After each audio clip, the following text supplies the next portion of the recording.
ಶ್ರೀರಸ್ತು ಶುಭಮಸ್ತು ಶ್ರೀರಸ್ತು ಶುಭಮಸ್ತು. ಮಗ ಸೊಸೆ ಇಬ್ರು ಒಟ್ಟಿಗೆ ಮೊದಲನೇ ದಿನ ಆಫೀಸ್ಗೆ ಹೋಗಿದ್ದಾರೆ ಅಂತ ಮನೇಲಿರೋರೆಲ್ಲರೂ ಒಂದೊಂದು ಅಡುಗೆ ಮಾಡಿ ಕಳಿಸಿದ್ದಾರೆ. ನೀವಿಬ್ರು ತಿಂದು ಹೇಗಿದೆ ಅಂತ ಹೇಳೋರ್ಗು ನಾನು ಇಲ್ಲಿಂದ ಜಾಗ ಖಾಲಿ ಮಾಡಲ್ಲ. ಆಮೇಲೆ ಜಾನ್ವಿ, ನಾನು ನಮ್ಮ ಗುರುಗಳಿಗೆ ಫೋನ್ ಮಾಡಿ ಹೇಳಿದೆ, ಈ ವಾರದ ಕೊನೆಯಲ್ಲಿ ನಿನ್ ವ್ರತ ಮುಗಿಯುತ್ತೆ ಅಂತ.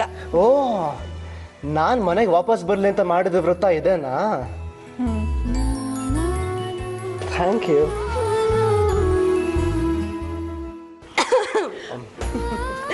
ಜಾನ್ವಿ, ವ್ರತ ಮುಗಿದ ತಕ್ಷಣ ಮನೆಯಲ್ಲಿ ಗಣಹೋಮ ಮಾಡಿಸ್ಬೇಕಂತೆ.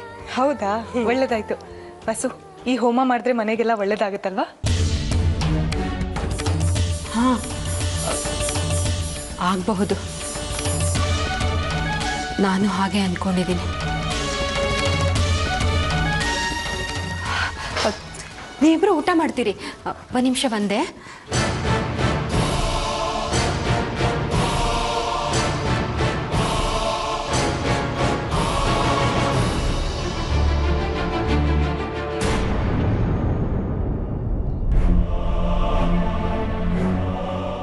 ದೇವ್ರೆ, ನಮ್ಮ ಶ್ರೀ ಬೇಗ ಮನೆಗೆ ವಾಪಸ್ ಬರಲಿ ಅಂತ ಜಾಹ್ನವಿ ವ್ರತ ಶುರು ಮಾಡಿದ್ಲು. ವ್ರತ ಮುಗಿಯೋಕ್ ಮುಂಚೆನೆ ಶ್ರೀ ಮನೆಗೆ ಬಂದ್ಬಿಟ್ಟ. ಈಗ ನಾವೆಲ್ಲರೂ ತುಂಬ ಸಂತೋಷವಾಗಿ ನೆಮ್ಮದಿಯಿಂದ ಇದ್ದೀವಿ. ಮುಂದಿನ ವಾರ ಗಣಹೋಮ ಮಾಡಿಸ್ಬೇಕು ಅಂದ್ಕೊಂಡಿದ್ದೀವಿ. ಇನ್ಯಾವ ಸಮಸ್ಯೆನೂ ಬರಲ್ಲ ಅಂತ ಜಾಹ್ನವಿ ಹತ್ರ ಏನೋ ಹೇಳ್ಬಿಟ್ಟೆ. ಆದ್ರೆ ಮನ್ಸಿನ ತುಂಬ ತಳಮಳ. ಇನ್ನೇನೋ ಅನಾಹುತ ಆಗೋದ್ರಲ್ಲಿದೆ. ಗುರುಗಳು ಬೇರೆ ಹೇಳ್ಬಿಟ್ಟಿದ್ದಾರೆ.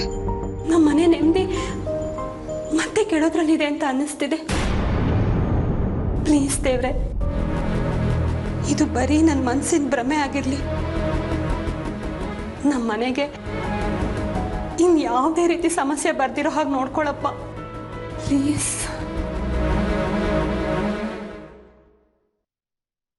ಶ್ರೀ, ಬಸ್ಸು ಯಾಕೋ ತುಂಬಾ ಡಿಸ್ಟರ್ಬ್ ಆಗಿದ್ದಂಗಿತ್ತು. ಮನ್ಸಲ್ಲಿ ಏನೋ ಆತಂಕ ಇತ್ತು ಅನ್ಸುತ್ತಲ್ವಾ? ಆ ಥರ ಏನಾದರೂ ಇದ್ದಿದ್ರೆ ವಸುಮಮ್ಮ ನನ್ನ ಹತ್ರ ಹೇಳ್ಕೊಂಡಿರೋರು. ನೀನು ಸುಮ್ಮನೆ ತಲೆ ಕೆಡಿಸ್ಕೊಂಡು ಆತಂಕ ಪಡ್ಕೋಬೇಡ. ಆದ್ರೆ ಇದು ತಲೆ ಕೆಡಿಸ್ಕೊಳ್ಳೋಂಥ ವಿಷಯ ಅನ್ಸುತ್ತೆ. ನೀನು ಇಷ್ಟೊಂದು ಕಾನ್ಫಿಡೆಂಟ್ ಆಗಿದೆಯಾ ಅಂದಮೇಲೆ ಈ ಪುಟ್ಟು ತಲೆಯಲ್ಲಿ ಏನೋ ನಡೀತಾ ಇರಬೇಕು. ನಮ್ಮ ಫ್ಯಾಮಿಲಿಯಲ್ಲಿ ಒಬ್ಬ ಇಂಪಾರ್ಟೆಂಟ್ ವ್ಯಕ್ತಿ ಬಗ್ಗೆ.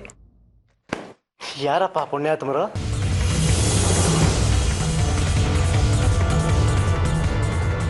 ಏನಿದು ನೋಡು.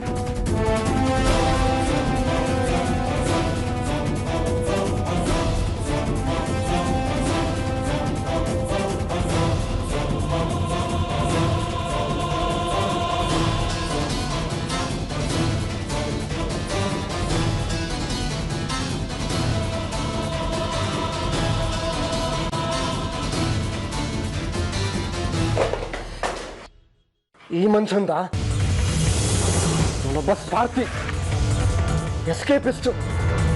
ಶ್ರೀ ಪ್ಲೀಸ್, ಅದಕ್ಕಿಂತ ಮುಖ್ಯವಾಗಿ ಅವ್ರು ನಿಮ್ಮ ತಂದೆ. ಪ್ಲೀಸ್, ತಂದೆ ಅಂತ ಮಾತ್ರ ಹೇಳ್ಬೇಡ, ನನಗಿಷ್ಟ ಆಗಲ್ಲ. ಎಷ್ಟಿಕ್ಕು ಈ ಡೈರಿ ನಿಂಗೆ ಎಲ್ಲಿ ಸಿಕ್ತು? ಅಜ್ಜಿ ರೂಮ್ ಕ್ಲೀನ್ ಮಾಡುವಾಗ ಸಿಕ್ತು. ಅಜ್ಜಿಗೆ ಗೊತ್ತಾಗ ವಿಷಯ? ಇಲ್ಲ.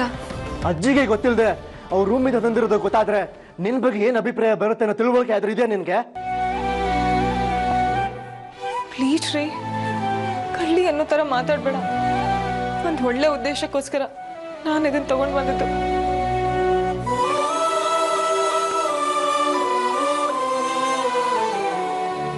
ಅದು ಹಾಗಲ್ಲ ಜಾನು. ಅಜ್ಜಿಗೇನಾದ್ರೂ ಗೊತ್ತಾದ್ರೆ? ನಮ್ಮಿಬ್ರಲ್ಲಿ ಯಾರಾದರೂ ಒಬ್ರು ಅಜ್ಜಿಗೆ ಹೇಳಿದ್ರೆ ತಾನೇ ಅವ್ರಿಗೆ ಗೊತ್ತಾಗೋದು. ನಾನಂತೂ ಹೇಳಲ್ಲ, ನೀನು ಹೇಳಲ್ಲ ಅನ್ಕೋತೀನಿ. ಹೇಳಲ್ಲ ಅಲ್ವಾ ಶ್ರೀ? ಬೇರೆಯವ್ರ ಜೀವನದ ಬಗ್ಗೆ ಬೇಡದವ್ರ ಕುತೂಹಲ ನಿಂಗೆ ಯಾಕೆ ಜಾನು? ತಪ್ಪಲ್ವಾ? ಅವ್ರು ಬೇರೆ ಯಾರೂ ಅಲ್ಲ ಶ್ರೀ, ನನ್ನ ಮಾವ. ಮುಖ ಕೂಡ ನೋಡ್ದೇ ಇರೋ ಮನುಷ್ಯನ ಬಗ್ಗೆ ನಿನಗೆಂತ ಕುತೂಹಲ? ಅವ್ರನ್ನ ನೋಡ್ಬೇಕು ಅನ್ನೋ ಆಸೆಯಿಂದ ಇದನ್ನ ತಗೊಂಡೆ ಶ್ರೀ. ಅಂದ್ರೆ ನಾನು ಈ ಮನೆಗೆ ಬಂದಾಗಿಂದ ಯಾರು ಉದ್ದೇಶಪೂರ್ವಕವಾಗಿ ಅವ್ರ ಬಗ್ಗೆ ಮಾತಾಡಿಲ್ಲ ಶ್ರೀ. ಯಾಕೆ ಅಂದ್ರೆ ಮನುಷ್ಯನ ಯೋಗ್ಯತೆನೂ ಇಲ್ಲ. ಅದೇ ಯಾಕೆ ಅಂತ ತಿಳ್ಕೋಬೇಕು. ಅಕಸ್ಮಾತಾಗಿ ಈ ಡೈರಿ ಸಿಕ್ತು. ಸೌಜನ್ಯ ಅಲ್ಲದೆ ಹೋದ್ರು ನಿಮ್ಮ ತಾಯಿಗೆ ಒಳ್ಳೇದಾಗ್ಬೋದು ಅನ್ನೋ ಉದ್ದೇಶದಿಂದ ಅದನ್ನ ಓದ್ದೆ. ಅದರಲ್ಲಿರೋದು ಓದಿದ್ರೆ ಮಾವನವ್ರು ತುಂಬ ಒಳ್ಳೆಯವ್ರು ಅನ್ಸುತ್ತೆ ಶ್ರೀ. ಬರವಣಿಗೆಯಿಂದ ಮನುಷ್ಯನ ವ್ಯಕ್ತಿತ್ವನ ಅಳತೆ ಮಾಡೋಕ್ಕಾಗಲ್ಲ. ಆದರೆ ನೇರವಾಗಿ ನೋಡಿದ್ರೆ ಗೊತ್ತಾಗ್ಬೋದಲ್ವಾ ಶ್ರೀ? ಅವ್ರ ಜೊತೆ ಒಂದೇ ಮನೇಲಿದ್ರೆ ಅರ್ಥ ಮಾಡ್ಕೋಬೋದಲ್ವಾ? ಮಾವನವ್ರು ವಾಪಸ್ ಮನೆಗೆ ಬಂದರೆ ತುಂಬ ಚೆನ್ನಾಗಿರುತ್ತೆ ಶ್ರೀ. ಹೇಗಾದರೂ ಮಾಡಿ ಮತ್ತೆ ಮಾವನ ಮನೆಗೆ ಕರ್ಕೊಂಡು ಬರೋಣ. Are you mad? Are you mad? Are you mad?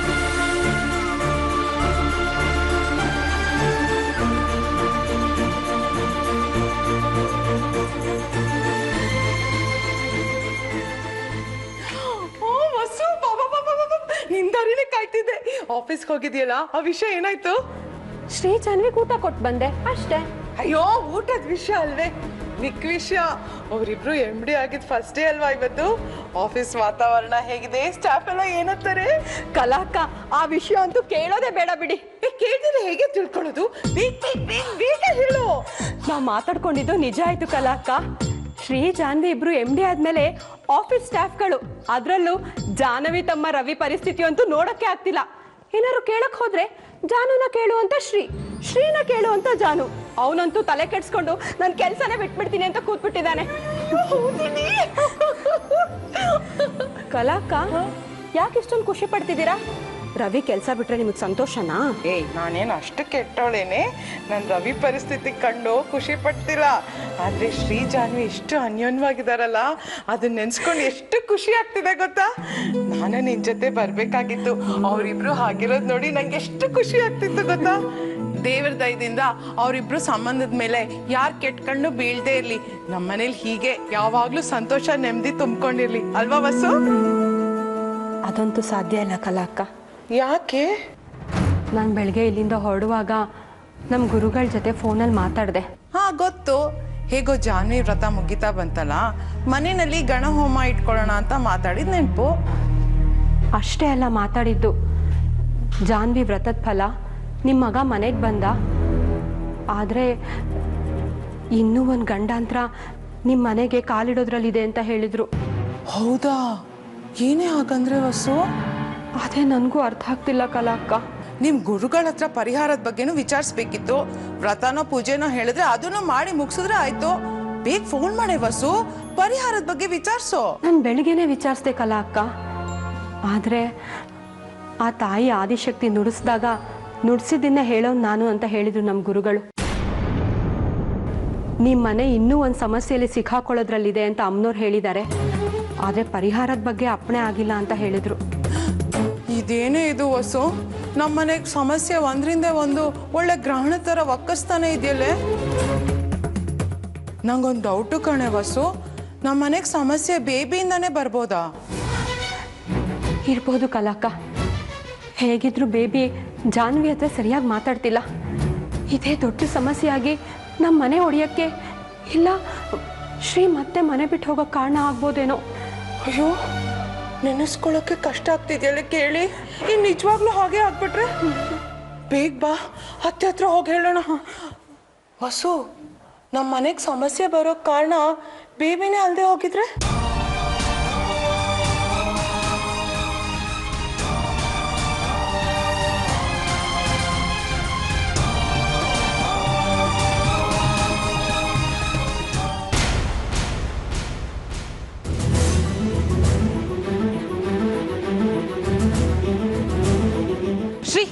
ಈಗ ನೀನ್ ಅಪ್ಸೆಟ್ ಆಗಂತ ನಾನೇನ್ ಹೇಳ ಶ್ರೀ? ಆ ಮನುಷ್ಯನ ಬಗ್ಗೆ ಯಾಕೆ ಮಾತಾಡಕ್ ಹೋಗ್ಬೇಕಾಗಿತ್ತು? ಶ್ರೀ, ಅವ್ರ ನಿನ್ನಪ್ಪ. ಬರೀ ಹುಡ್ಸದ ಕಾರಣಕ್ಕೆ ಮಾತ್ರ ಅಪ್ಪ ಆಗ್ಬಿಡಲ್ಲ. ಅವರು ಕರ್ತವ್ಯಗಳನ್ನ ನಿಭಾಯಿಸ್ಬೇಕಾಗುತ್ತೆ. ಇದುವರೆಗೂ ನನ್ನ ಜೀವನದಲ್ಲಿ ನಮ್ಮಂದಿರ ಕರ್ತವ್ಯಗಳನ್ನ ನಿಭಾಯಿಸಿರೋದು, ತ್ಯಾಗಗಳನ್ನ ಮಾಡಿರೋದು. ನನಗೆ ಆ ಮನುಷ್ಯ ಬೇಕಾಗಿಲ್ಲ. ಅವ್ರನ್ನ ಮನೆ ಕೊರ್ಸೋ ಯೋಚನೆ ಬಿಟ್ಬಿಡೋದು ಒಳ್ಳೇದು. ಯಾಕೆ ಬಿಡ್ಬೇಕು ಶ್ರೀ? ಅವ್ರು ಬರೀ ನನಗೆ ಅಪ್ಪ ಅಷ್ಟೇ ಅಲ್ಲ, ನನಗೆ ಮಾವ ಕೂಡ. ಪ್ಲೀಸ್ ಅರ್ಥ ಮಾಡ್ಕೋ ಶ್ರೀ. ನೀನು ನನ್ನಿಂದ ದೂರ ಇದ್ದಿದ್ದು ಬರೀ 3 ತಿಂಗಳಷ್ಟೇ. ಆಗ ಅಮ್ಮಂದ್ರು ನನ್ನ ಜೊತೆ ಇದ್ರು, ನನ್ನನ್ನು ಸಪೋರ್ಟ್ ಮಾಡ್ತಿದ್ರು, ನನಗೆ ಧೈರ್ಯ ಹೇಳ್ತಿದ್ರು. ಆದರೂ ನೀನಿಲ್ಲದೆ ಇರೋ ನನ್ನ ಜೀವನಕ್ಕೆ ಅರ್ಥನೇ ಇಲ್ಲ ಅನ್ಸ್ಬಿಟ್ಟಿತ್ತು ಗೊತ್ತಾ? ನಿಮ್ಮ ತಂದೆ ನಿಮ್ಮಮ್ಮನಿಂದ ದೂರ ಹೋಗಿ 27 ವರ್ಷ ಆಯಿತು ಶ್ರೀ. ಈ 27 ವರ್ಷದಲ್ಲಿ ನಿಮ್ಮಮ್ಮನಿಗೆ ಗಂಡನ ಪ್ರೀತಿ ಇಲ್ಲ, ಸಾಮೀಪ್ಯ ಇಲ್ಲ. ನನ್ನ ಅತ್ತೆ ಅವ್ರ ಗಂಡನ ಜೊತೆ ಸುಖವಾಗಿರ್ಬೇಕು ಅಂತ ಆಸೆ ಪಡೋದು ತಪ್ಪಾ ಶ್ರೀ? ಇದು ಆಸೆ ಅಲ್ಲ, ಹುಚ್ಚತನ. ಇದೊಂದನ್ನು ಬಿಟ್ಟು ಏನು ಬೇಕಾದರೂ ಕೇಳು, ಈಡೇರಿಸ್ತೀನಿ. ಆದರೆ ಈ ವಿಷಯದಲ್ಲಿ ಐ ಆಮ್ ಸಾರಿ. ನಿಮ್ ತಂದೆ ವಾಪಸ್ ಮನೆಗೆ ಬಂದ್ರೆ ನೀನ್ ಯಾಕೆ ಅಪ್ಸೆಟ್ ಆಗ್ಬೇಕು? ಅದರಿಂದ ನಿನಗೇನ್ ಸಮಸ್ಯೆ? ಎಲ್ಲದನ್ನು ನಿಂಗೆ ಎಕ್ಸ್ಪ್ಲೇನ್ ಮಾಡೋಕ್ಕಾಗಲ್ಲ.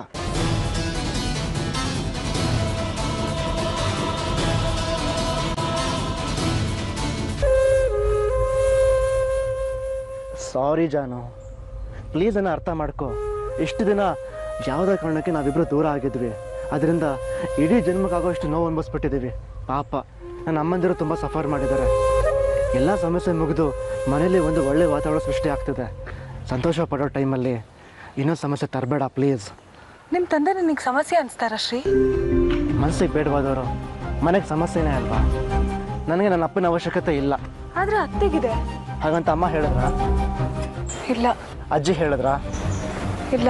ಮತ್ತೆ ನೀನು ಹೇಗೆ ಡಿಸೈಡ್ ಮಾಡಿಬಿಟ್ಟೆ ಅಮ್ಮಂಗೆ ಗಂಡನ ಅವಶ್ಯಕತೆ ಇದೆ ಅಂತ? ಜೊತೆಲಿ ಇದು ಆಸರಾಗಬೇಕಾಗಿದ್ದ ಮಗನೇ ಇದ್ದಕ್ಕಿದ್ದಂಗೆ ದೇಶಾಂತರ ಹೊರಟೋದ. ಅಜ್ಜಿಗೆ ಅಂತ ಮಗ ಬೇಕಾಗಿಲ್ಲ. ಆದ್ರೆ ಶ್ರೀ ಅವ್ರು ನಿಮ್ಮ ಪ್ಲೀಸ್ ಜಾನು, ನನಗೆ ನನ್ನ ಅಮ್ಮಂದಿರೇ ಪ್ರಪಂಚ. ಅಂಥ ಪ್ರಪಂಚದಲ್ಲಿ ಇನ್ನೊಬ್ಬ ವ್ಯಕ್ತಿಗೆ ಸ್ಥಾನ ಇಲ್ಲ. ಸಾರಿ ಜಾನು, ಇವಾಗ ಇದ್ರ ಬಗ್ಗೆ ಇನ್ನೂ ಚರ್ಚೆ ಬೇಡ. ನನಗೆ ನಮ್ಮಿಬ್ಬರು ಸಂಬಂಧ ಮುಖ್ಯ, ನನ್ನ ಅಮ್ಮಂದಿರೋ ನೆಮ್ಮದಿ ಮುಖ್ಯ. ಬೇರೆಯವ್ರಿಗೋಸ್ಕರ ನಾನು ನೆಮ್ಮದಿ ಹಾಳು ಮಾಡ್ಕೊಳ್ಳೋದು ನಿಮ್ಗೆ ಇಷ್ಟ ಇಲ್ಲ. ಹೋಗೋಣ. ಶ್ರೀ, ನಾವ್ ಹೀಗೋದ್ರೆ ಅಮ್ಮಂದ್ರೆಲ್ಲ ಬೇಜಾರು ಮಾಡ್ಕೋತಾರೆ. So smile. ಓಕೆನಾ? ಈಗ ಬೇಬಿ ಅತ್ತೆನ ಹೇಗ್ ಸರಿ ಮಾಡೋದು ಅಂತ ಯೋಚನೆ ಮಾಡೋಣ. ಅದ್ರ ಬಗ್ಗೆ ನಾನು ಆಗಲೇ ಯೋಚನೆ ಮಾಡಿದ್ದಾಯ್ತು. ಇನ್ನು ಪ್ಲಾನ್ ಎಕ್ಸಿಕ್ಯೂಟ್ ಮಾಡೋದಷ್ಟೇ ಬಾಕಿ. ಪ್ಲಾನ್ ಏನು ಅಂತ ನನಗೆ ಹೇಳಲ್ವಾ? ನಿನಗೆ ಹೇಳ್ದೆ ಇರ್ತೀನ, you are my better half. ಹೌದಾ? ಇಲ್ಲ ಅಮ್ಮ.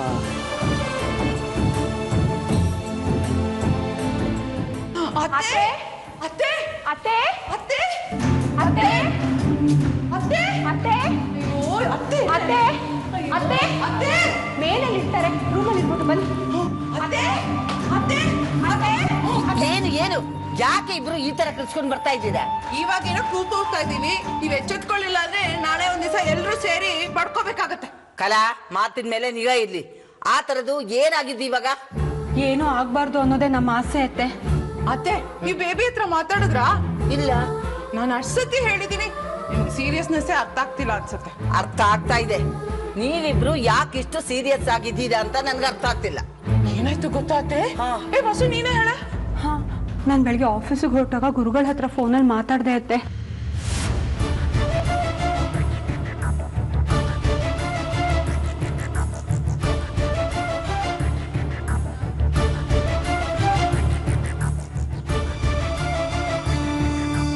ಹೌದು ಅತ್ತೆ, ನಾವ್ ಹೇಳಿದ್ದನ್ನ ಸೀರಿಯಸ್ ಆಗಿ ತಗೋತಿಲ್ಲ. ಬೇಬಿನೇ ಸಮಸ್ಯೆ ಇಲ್ಲ ಬೇಬಿಯಿಂದ ಸಮಸ್ಯೆ ಆಗ್ಬೋದು. ಬೇಗ ಮಾತಾಡಿಯತ್ತೆ, ಇಲ್ಲ ನೋಡ್ತೀರಿ ಶ್ರೀ ಮನೆ ಬಿಟ್ಟು ಹೋಗ್ತಾನೆ. ಅವನ ಹಿಂದೆ ಜಾಹ್ನವಿನೂ ಹೋಗ್ಬಿಡ್ಬೋದು ಅತ್ತೆ. ಇಲ್ಲ ಅಂದ್ರೆ ಅದಕ್ಕಿಂತ ದೊಡ್ಡ ಅನಾಹುತ ಆದ್ರೂ ಆಗ್ಬೋದು. ಪ್ಲೀಸ್ ಅತ್ತೆ, ನೀವು ಆದಷ್ಟು ಬೇಗ ಬೇಬಿ ಹತ್ರ ಮಾತಾಡಿ. ನಿಮ್ಮನ್ನ ಒಪ್ಸಿ ಬೇಬಿ ಹತ್ರ ಮಾತಾಡೋ ಅಷ್ಟೊತ್ತಿಗೆ ಎಲ್ಲ ಮುಗ್ದೇ ಹೋಗುತ್ತೆ. ಬಾರೆ ವಸು, ನಾವೇ ಹೋಗೋಣ. ಬೇಕಾಗಿಲ್ಲ. ನಾನಾಗ್ಲೇ ಬೇಬಿ ಹತ್ರ ಮಾತಾಡಕ್ ಹೋಗಿದ್ದೆ. ಅಷ್ಟರಲ್ಲಾಗ್ಲೇ ನಮ್ ಶ್ರೀ ಆಫೀಸ್ನಿಂದ ಬಂದು ನನ್ನನ್ನು ತಡೆದ. ನೀವು ಯಾರಾದ್ರೂ ಬೇಬಿ ಮಾಮ್ ವಿಷಯದಲ್ಲಿ ತಲೆ ಹಾಕಿದ್ರೆ ಅದು ಇನ್ನೂ ಸೀರಿಯಸ್ ಆಗ್ಬಿಡುತ್ತೆ. ಇದನ್ನ ನಾವೇ ನಮ್ ರೂಟಲ್ಲೇ ಬಗೆಹರಿಸ್ಕೊಳ್ತೀವಿ ಅಂತ ಹೇಳಿದ್ದಾರೆ. ಅಲ್ಲಿಗೆ ನಮ್ ಕೆಲಸ ಏನು ಅಂತ ಅರ್ಥ ಆಗಿರ್ಬೇಕಲ್ಲ ಕಲ? ಓ, ಅರ್ಥ ಆಯ್ತು. ಬೇಬಿನ ಪಟಾಯಿಸಕ್ಕೆ ನಮ್ಮ ಮಗ ಸೊಸೆ ಏನೇನ್ ಸರ್ಕಸ್ ಮಾಡ್ತಾರೋ ಅದನ್ನ ನೋಡ್ತಾ ಇರೋದು, ಎಂಜಾಯ್ ಮಾಡ್ತಾ ಇರೋದು ಅಲ್ವಾ ಅತ್ತೆ?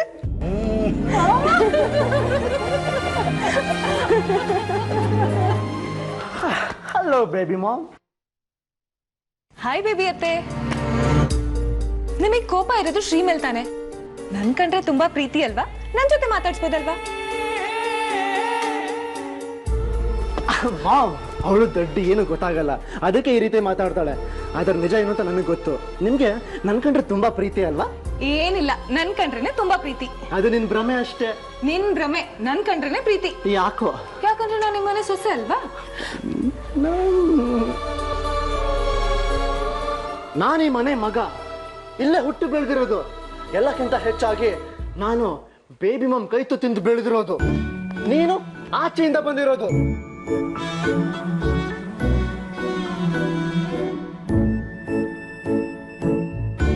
ಹೌದಪ್ಪ, ನೀನ್ ಈ ಮನೆ ಬಿಟ್ಟೋದಾಗ ಈ ಆಚೆಯಿಂದ ಬಂದಿರೋಳೆ. ಸಾಕು, ಜಾಸ್ತಿ ಬಿಲ್ಡಪ್ ಬೇಡ, ಓಕೆ?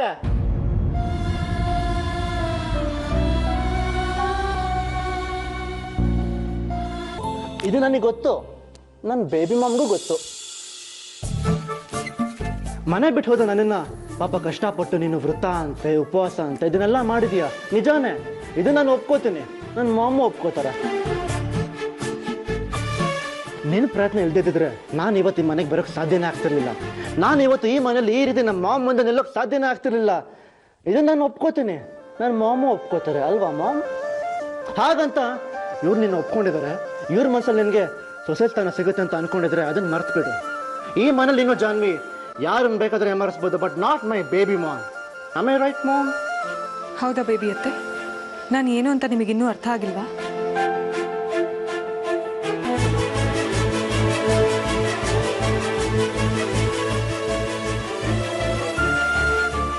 ನನಗೆ ಗೊತ್ತು ಅತ್ತೆ, ನಿಮಗೆ ನಿಮ್ಮ ಮಗ ಅಂದರೆ ಎಷ್ಟಿಷ್ಟ ಅಂತ. ಆದರೆ ನಾನು ಶ್ರೀನೇ ನಂಬ್ಕೊಂಡು ಬಂದಿರೋಳಲ್ವಾ. ನನ್ನಿಂದ ನಿಮಗೆ ಯಾವ ತೊಂದರೆ, ಯಾವ ನೋವು ಆಗಲ್ಲ ಅಂತ ನಿಮಗೆ ಇಷ್ಟೊತ್ತಿಗಾಗಲೇ ಗೊತ್ತಾಗಿರಬೇಕು. ನಾನು ಈ ಮನೆ ಒಡೆಯೋಕ್ಕೆ ಬಂದಿಲ್ಲ ಅತ್ತೆ, ನಿಮ್ಮಲ್ಲಿ ಒಬ್ಳಾಗಕ್ಕೆ ಬಂದಿದ್ದೀನಿ.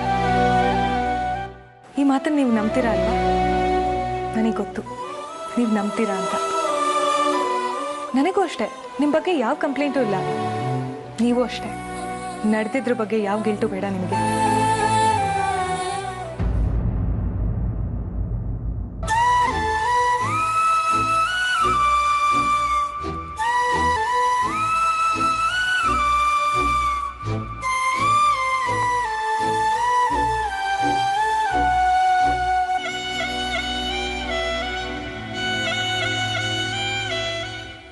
ಬೇಬಿ ಮಾಮ್,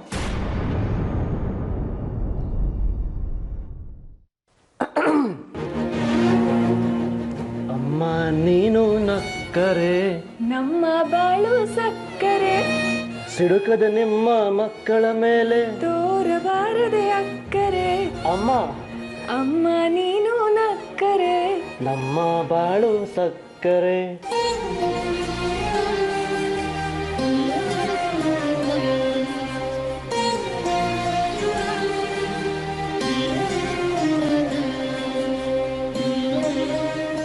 ಅತ್ತೆ ಬೇಬಿ ಮಾಮ್, ಅತ್ತೆ. ಮಾಮ್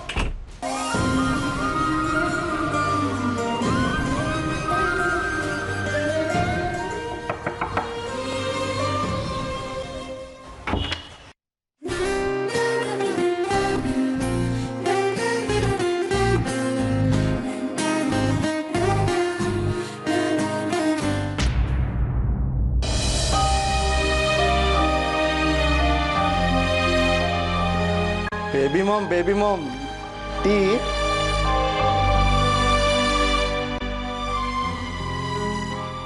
ಮಾಮ್ ಟೀ ತುಂಬಾ ಚೆನ್ನಾಗಿದೆ, ತಗೊಳ್ಳಿ.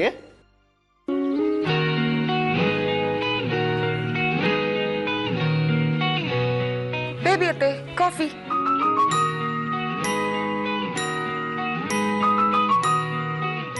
ಜಾನು, ನಿನ್ ಕೈ ಇನ್ನೂ ಉರಿತಿದ್ಯಮ್ಮ? ಹ್ಞೂ ಶ್ರೀ, ತುಂಬಾ ಉರಿತಿದೆ.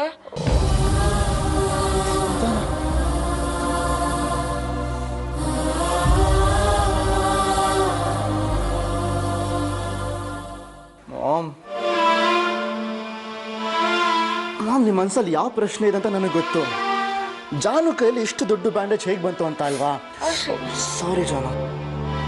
ಅದು ಪಾಪ ಜಾನುಗೆ ಆಕ್ಸಿಡೆಂಟ್ ಆಗಿ ಎಷ್ಟು ಸೀರಿಯಸ್ ಆಗಿದ್ಲು ನಿಮಗೆ ಗೊತ್ತಲ್ವಾ? ಎಷ್ಟು ಸುಸ್ತಾಗಿದ್ರು ಕೂಡ ನನ್ನ ಆಫೀಸಿಗೆ ಬಂದು ಎಷ್ಟು ಹೆಲ್ಪ್ ಮಾಡಿದ್ರು ಗೊತ್ತಾ? ಶ್ರೀ, ದಡ್ಡ ಕಣೋ ನೀನು. ಈಗ ಹಳೆ ಕತೆ ಎಲ್ಲ ಯಾಕೆ, ಈ ಬಟ್ಟೆ ಕತೆ ಹೇಳು. ಹಾ ಹೌದಲ್ವಾ? ಏನ್ ಗೊತ್ತಾ ಬೇಬಿ ಮಾಮ್, ನಾವು ಅವಾಗ ನಿಮ್ಮನ್ನು ನೋಡಿದ್ವಿ, ಯಾಕೋ ನೀವು ತುಂಬಾ ಡಲ್ ಆಗಿದ್ರಿ, ಯಾಕೆ? ಬೇಬಿ ಅತ್ತೆಗೆ ತುಂಬಾ ತಲೆನೋವು, ಈಗ ಯಾರು ಮಾತಾಡ್ಸಿದ್ರು ಮಾತಾಡಲ್ಲ ಅಂತ ವಸು ಅತ್ತೆ ಹೇಳಿಲ್ವಾ? ಹಾ ಹೇಳಿದ್ರು. ಅಷ್ಟಕ್ಕೆ ಪಾಪ ನನ್ನ ಜಾನು ಹಾಗಾದ್ರೆ ನಮ್ಮ ಅತ್ತೆಗೆ ಒಂದು ಕಪ್ ಸ್ಟ್ರಾಂಗ್ ಕಾಫಿ ಮಾಡ್ತೀನಿ ಅಂತ ಹೋದ್ಲು. ಆ ಕಾಫಿ ಕುಡಿಯೋದಿರ್ಲಿ, ಕೈಯಲ್ಲಿ ಹಿಡ್ಕೋತಿದ್ದಂಗೆ ತಲೆನೋ ಮಾಯ ಆಗ್ಬಿಡ್ಬೇಕು ಅಂತ ಹೇಳಿದ್ಲು ಅಲ್ವೇನೆ ಜಾನು? ಹೌದು ಅತ್ತೆ. ಅಷ್ಟೇ ಅಲ್ಲ ನಿಮಗೆ ತಲೆನೋವು ಕಮ್ಮಿ ಆದ್ರೆ ನಮ್ಮ ಜೊತೆ ಮಾತಾಡ್ತೀರಾ ಅಂತ ಹೇಳಿದ್ಲು. ಅದಕ್ಕೆ ನಾನು ಹೇಳಿದೆ ಅದೆಲ್ಲ ಬೇಡ ಜಾನು, ನಿನ್ನ ರೂಮ್ಗೆ ಹೋಗಿ ರೆಸ್ಟ್ ಮಾಡು ಅಂದೆ. ಅದಕ್ಕೆ ಅವಳು ಏನು ಹೇಳಿದ್ಲು ಗೊತ್ತಾ? ಅದಕ್ಕೆ ಅವಳು ನೋ ಚಾನ್ಸ್, ನನ್ನ ಬೇಬೆತೆಗೆ ತಲೆನೋವು ಬಂದಿರಬೇಕಾದ್ರೆ ನಾನು ರೂಮ್ಗೆ ಹೋಗಿ ಹಾಯಾಗಿ ಕಾಲು ಚಾಚ್ಕೊಂಡು ರೆಸ್ಟ್ ಮಾಡೋಕ್ಕಾಗತ್ತಾ ಅಂದ್ಲು. ನಾನು ಹೇಳಿದೆ ಬೇಡ ಜಾನು ಅಂತ ಎಷ್ಟು ಹೇಳಿದ್ರು ನನ್ನ ಮಾತು ಕೇಳಿದೆ. ಅಡುಗೆ ಮನೆಗೆ ಹೋಗೇ ಬಿಟ್ಲು. ಅಡುಗೆ ಮನೆಯಲ್ಲಿ ಹಾಲು ಜೊತೆಗೆ ಕಾಫಿ ಬೇರಿಸ್ತಾ ಎಲ್ಲ ಕೈ ಮೇಲೆ ಚಳ್ಕೊಂಡ್ಬಿಟ್ಲು. ಅದಕ್ಕೆ ಈ ಬ್ಯಾಂಡೇಜು, ಈ ಬಟ್ಟೆ ಎಲ್ಲ ಅಲ್ವೇನಮ್ಮ ಜಾನು? ಹೌದು ಶ್ರೀ. ಅತ್ತೆ, ನನಗೀಗಾಯ್ತು ಅಂತ ನೀವು ಬೇಜಾರು ಮಾಡ್ಕೋಬೇಡಿ. ಏನಾದರೂ ಒಂದು ಒಳ್ಳೇದಾಗ್ಬೇಕಂದ್ರೆ ಹೀಗೆ ಚಿಕ್ಕ ಪುಟ್ಟ ಕೈ ಆಗ್ತಾನೆ ಇರುತ್ತಲ್ವಾ?